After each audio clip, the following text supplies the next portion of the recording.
so before we begin, I do want to just say that we misunderstood the rubric a little bit, so I do apologize for that.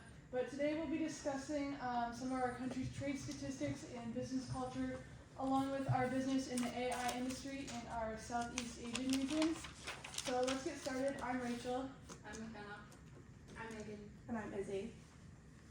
So to start off, we have the Southeast Asia countries, and I'm going to be starting by talking about Malaysia.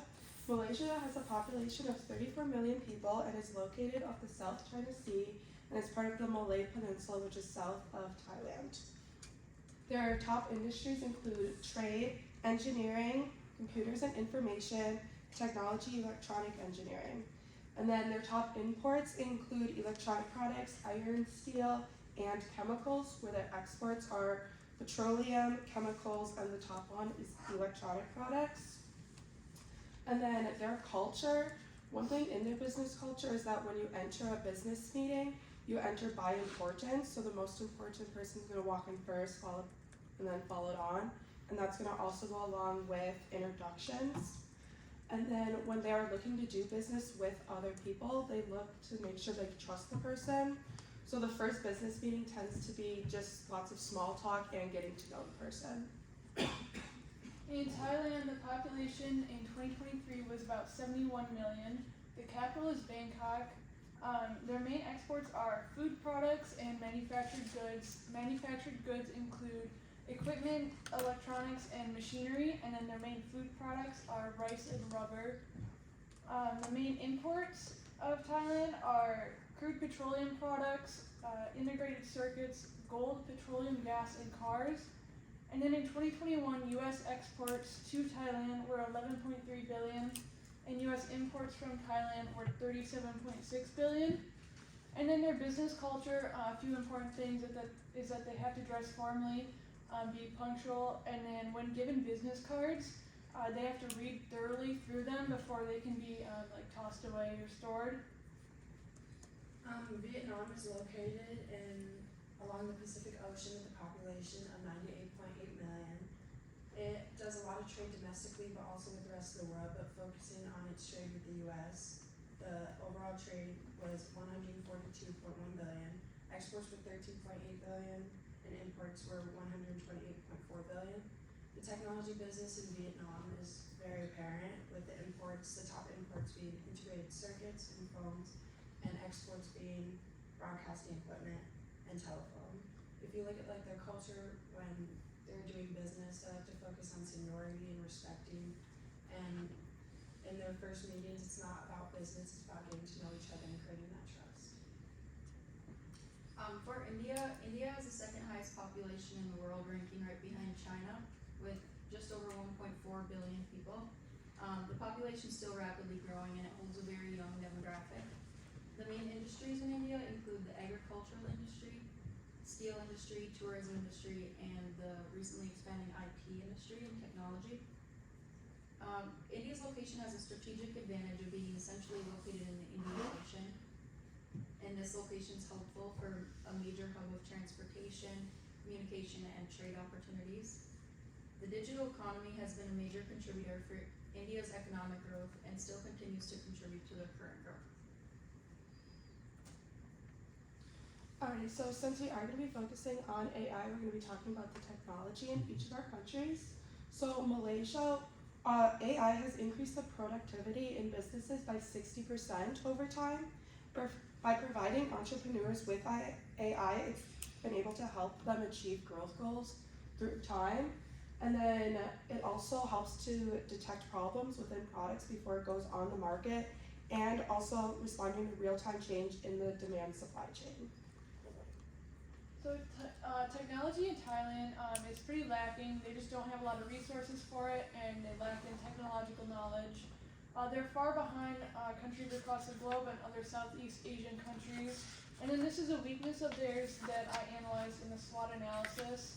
However, their farming and agriculture industry and technology is greatly advanced, so I'll be focusing the AI into this to help them improve that. So for Vietnam, it's one of the fastest growing tech hubs in the Southeast Asia. like I said before, the top imports and exports are all technology products. Many global companies choose to outsource their software development to Vietnamese firms. This is done because of 3 main reasons, which is the low labor costs, and the major cities have emerged as IT hubs, making technology improve more and more over the years. And the government has also implemented policies that have encouraged investment in technology.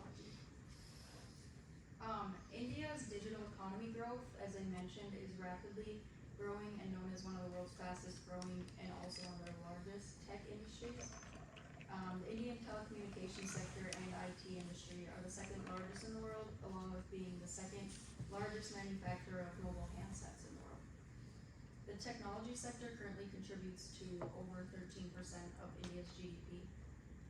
And adding to this, India aims to grow their technology sector to 1 trillion by 2025, which makes this a great opportunity for our AI innovations for technology startups. Alrighty, so what is our business going to be? It's called Asian AI. So what is it? It's going to be a tech company that provides electronics and technology services starting in South Asian countries and then hopefully to expand to the US. And then each of our countries, as we talked about, kind of specializes in something with AI, so they're going to be providing those services. India's part in the company will be the headquarters in India, and this is because India has a very large consumer market and a stable middle class, which is necessary for the headquarters location. According to the World Economic Forum, India is ranked 3rd out of 141 economies for market size, and is also aimed to grow their tech sector to 1 trillion by 2025, as I previously mentioned. And they're a globally ranked top performing tech ecosystem, which is supported by the growth of the industry. The Indian government also makes this process for a startup easy and highly encourages it, which is not only helpful for us in our company, but also our consumers who are going to be the tech startups, which we will be putting our AI into. And since 2016, India has seen a 15,400% increase in the startup sector, which gives us great hope for many consumers and a high demand for our services. And there are 1,119 colleges in India that offer full-time AI learning, which would mean that the people around India headquarters would be very knowledgeable on our AI services. So as I mentioned, Thailand's farming industry is one of the best. So this is where I'll be focusing the AI, and this will help in 2 ways. So the AI will improve the efficiency and allow them to produce more food products, and then it'll also be implemented into the machinery and equipment, which will then lead to the efficiency. But then this will also allow them to have 2 additional exports, the additional food produced, and then also the machinery and equipment with AI can then be exported to other countries to improve their food efficiency. AI has increased over 50% in Vietnam. They've really embraced it, and especially in the use of manufacturing. The top 3 things that, for example, would be automation and robotics are being introduced into the industry, which is helping with high labor tasks and saving money in the long end. It also helps with quality control, especially when it comes to technology. You want to make sure everything's perfect, and so you can detect any small flaw and make sure that each product is coming out good.